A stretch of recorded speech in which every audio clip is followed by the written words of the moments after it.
इससे बेहतर कुछ नहीं हो सकता कि जिनके नाम से ये सम्मान समारोह आयोजित किया जा रहा है, उनकी किसी कविता से, उनकी किसी कविता के पाठ से इस कार्यक्रम की शुरुआत हो। मैं महेंद्र अजनबी जी को आमंत्रित कर रहा हूं। जहां तक मेरी जानकारी है, मंच पे 2 लोगों ने ट्रक चलाया है, पहले जेमिनी जी, और ट्रक से संबंधित हास्य की इस यात्रा को आगे बढ़ाया है महेंद्र अजनबी ने। और आप सभी का अभिवादन करता हूं और आप सबसे निवेदन करता हूं, एक बार जेमिनी जी के सम्मान में जोरदार तालियां बजाएं।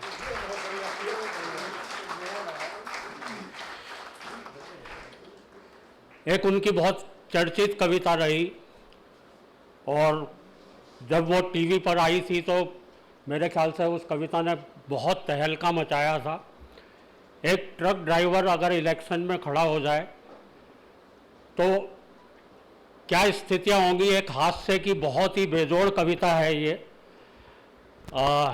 वो जिस भाषा में पढ़ते थे, ठेठ हरियाणवी में, वो उतनी तो नहीं है ये, लेकिन जैसी है। हालांकि मुझे वो पूरी कविता उस तरह से याद भी नहीं है।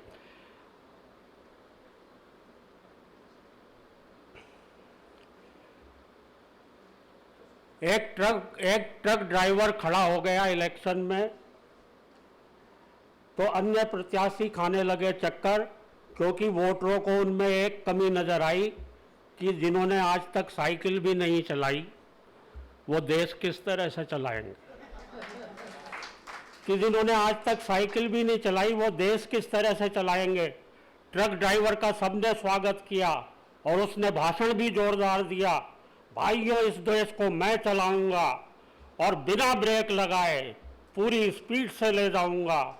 ये पुराने नेतागण 36 साल से मस्ती में झूम रहे हैं और अपने देश को एक रिक्शा में बैठाए घूम रहे हैं। ये पुराने देश तो मस्ती में झूम रहे हैं और पूरे देश को, अपने देश को एक रिक्शा में बैठाए घूम रहे हैं। मुझे अवसर दो, मैं इस देश की सारी समस्याएं अपने ट्रक में लाद कर ले जाऊंगा और आप लोग कहोगे लद्दी जा लद्दी जा।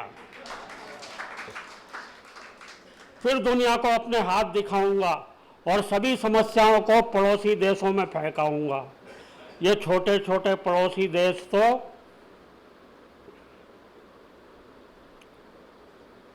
साइकिल, स्कूटर और कार की तरह हैं, कुचलता हुआ चला जाऊंगा। और अगर जरूरत पड़ी तो चीन की दीवार से जा टकराऊंगा। ट्रक ड्राइवर का सुनकर भाषण वोटरों ने लगा दिया अपना तन मन धन और वह जीत गया इलेक्शन। जीतने के बाद उसकी लगन और योजनाएं देखकर उसे बना दिया गया मिनिस्टर। जब वह अपने मंत्रालय में गया पहली बार तो अपनी पत्नी की मैली कुचैली चोटियां ले गया 4 और कुर्सी की चारों टांगों पे बांध दी और फिर लिख डाला, बुरी नजर वाले तेरा मुंह काला। एक दिन अंग्रेजी भाषा का पत्रकार करने आ गया उसका साक्षात्कार। पत्रकार ने अंग्रेजी में अपनी बीन बजाई। जब नहीं समझ में आई तो मंत्री ने उसे अंग्रेजी में ही डांट पिलाई। बोले okay, tata, bye bye, horn please. पत्रकार ने अपना माथा पीटा और कहने लगा ऑल राइट। मंत्री जी ने उसे पास में बुलाकर कहा use dipper at night.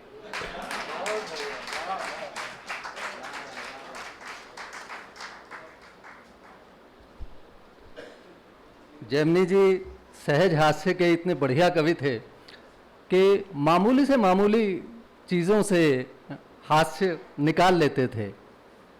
Mahendra अजनबी का बहुत बहुत धन्यवाद कि उन्होंने ये कविता सुनाकर जेमिनी जी के काव्य पाठ की याद ताज़ा की।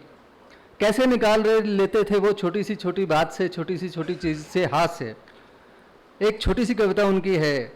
कक्षा में विद्यार्थियों का शोर सुनकर प्रिंसिपल कहने लगा, हे डियर टीचर, तुम बैठे हो और ये विद्यार्थी तुम्हारी परवाह नहीं कर रहे रत्ती भर। टीचर बोला अपनी कुर्सी से उठकर, मैं इनकी कौन सी परवाह कर रहा हूँ सर। तो इस तरह की हाजिर जवाबी उनकी छोटी छोटी कविताओं में हमें देखने को मिलती है।